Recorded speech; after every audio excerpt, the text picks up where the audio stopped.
Good morning, everyone. I'm sorry I'm not with you in person. That would be more fun to be able to discuss these complicated issues in face to face. And in addition, I'm at the time of your meeting. It's the evening here in the East Coast of the United States, and it happens to be my wife's birthday.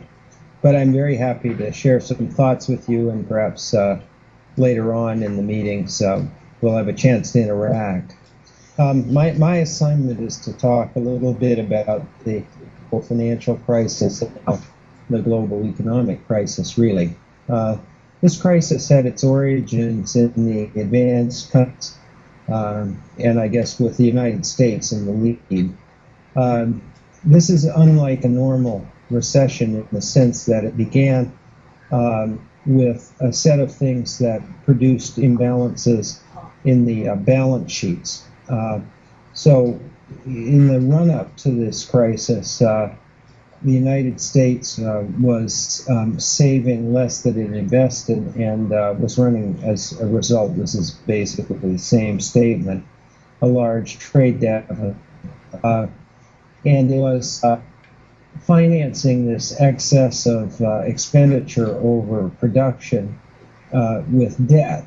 Now, if the United States was a standalone economy, this wouldn't have been possible. It would have produced inflation because we were basically consuming and investing more than we produced. But because of a metric situation with respect to a fairly large number of developing countries who were running trade surpluses, we were able to do this.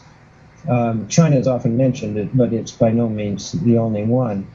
So we had a situation which was essentially unsustainable. It got out of hand in the financial system with the use of way too much debt, both in the household sector and the financial sector. And what basically, I mean, taking a very, very complicated story and trying to make it simple, we had a process of securitization and sort of complicated derivatives related to securitized assets grow very quickly, and much of it financed with debt, and basically the financial system became unstable. What really happened is that the systemic risk rose with the leverage, but it was more or less invisible to people. Because it's very difficult to track the kinds of risks that you face with complex derivatives and multiple counterparties. So this whole situation built up in the financial system and in a number of markets, including the housing and mortgage markets. And it started to turn around in 2006. Housing prices leveled off. It became evident in 2007 in the summer and slowly built up.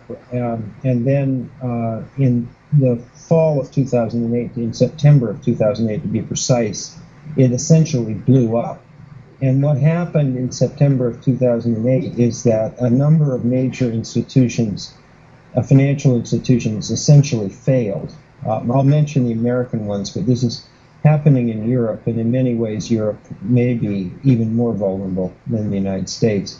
But as a result of the failure of Lehman Brothers, AIG, both Fannie Mae and Freddie Mac, the so-called government sponsored entities, and the decisions by Merrill Lynch to be bought by Bank of America, Goldman Sachs, and Morgan Stanley to become a regulated bank, and a number of other bank failures.